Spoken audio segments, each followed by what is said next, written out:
हमारे व्यस्त जीवन में ईश्वर की आवाज़। हम सभी आशीष और कृपा पाना चाहते हैं, पर हमारे लिए यह बात स्पष्ट होना जरूरी है कि ईश्वर से आशीष पाने का मार्ग क्या है, धर्मशास्त्र क्या कहता है, सच्ची धार्मिकता क्या है। आज का पहला पाठ कहता है कि ईश्वर के आदेश के पालन में आशीष मिलती है।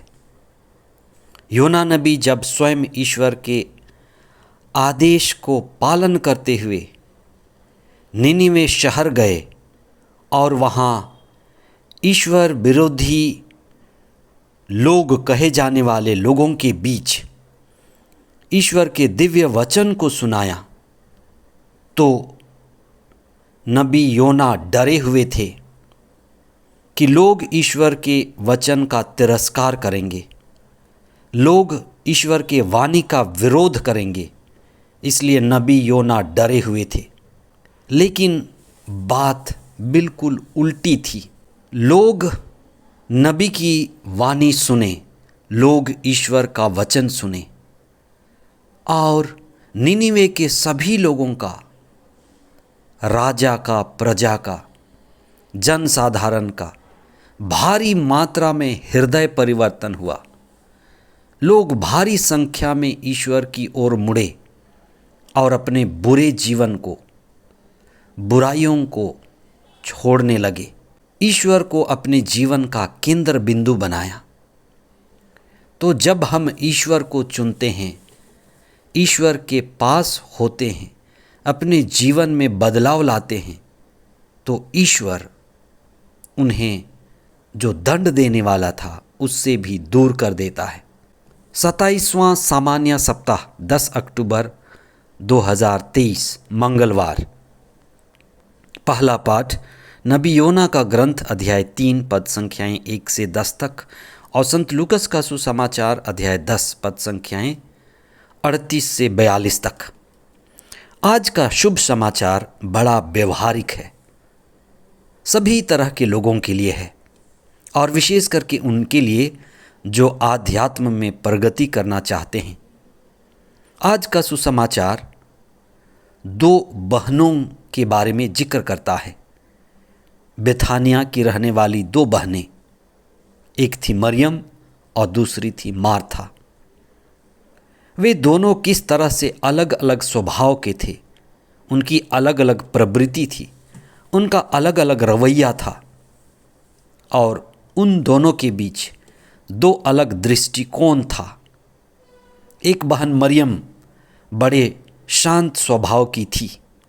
उसे प्रभु ईसा के चरणों के पास बैठकर ईसा के दिव्य वचन को सुनना और मुक्ति का अनुभव करना पसंद था। ईसा के चरणों के पास बैठकर वे ईसा के दिव्य वचनों को सुनती थीं और उसी में खो जाती थीं। ईसा के शिष्य बनने का यह वास्तव में एक प्रतीक है। ईसा के 12 शिष्य थे। संत लूकस लिखते हैं उनके और भी 72 शिष्य थे जो ईसा के चरणों के पास बैठते रहे होंगे और ईसा के वचन को सुनकर मुक्ति का अनुभव करते रहे होंगे।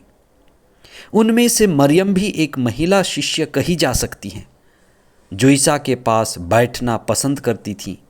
मरियम की भक्ति, मरियम का समर्पण, मरियम का सत्य के साथ खड़ा होना उसकी सच्ची और असली धार्मिकता को दिखाता है। इसीलिए ईसा ने भी मरियम के विषय में बड़ी बात कही कि मरियम ने उत्तम भाग चुना है। दूसरी बात, मार्था के विषय में ईसा ने कहा कि वह चिंतित रहती है। मार्था वास्तव में बड़ी उत्साही थी, काम करने वाली थी, काम में व्यस्त रहती थी, अतिथि सत्कार का सारा कार्य अपने ऊपर ले सकती थी। मार्था ईसा से शिकायत करते हुए आती है और कहती हैं कि वह अकेली पड़ गई हैं, वह चिंतित और बेचैन हैं। वास्तव में मार्था बड़े तनाव में थी और विचलित थी।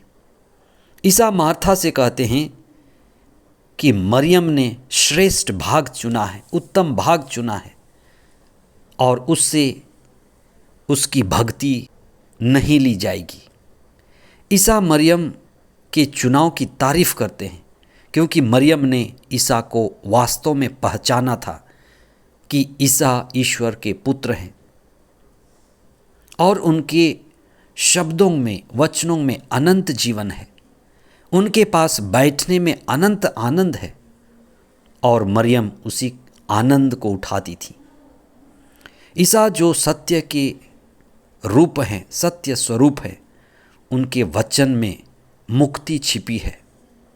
इसलिए मरियम उसी सत्य के साथ जुड़ती हैं, उसके साथ हो लेती हैं। हमारे लिए यह सीख है, और हमें भी यही कदम उठाना है। चाहे हम जो भी काम करते हैं, कितना भी काम करते हैं, ईश्वर के साथ जुड़ना सीखें, ईश्वर के साथ संयुक्त होना सीखें, ईश्वर के वचनों से मुक्ति और आनंद पाएं। मरियम हमारे लिए आदर्श हैं। हम उनके पीछे चलें और आध्यात्मिक उन्नति करें। आमीन।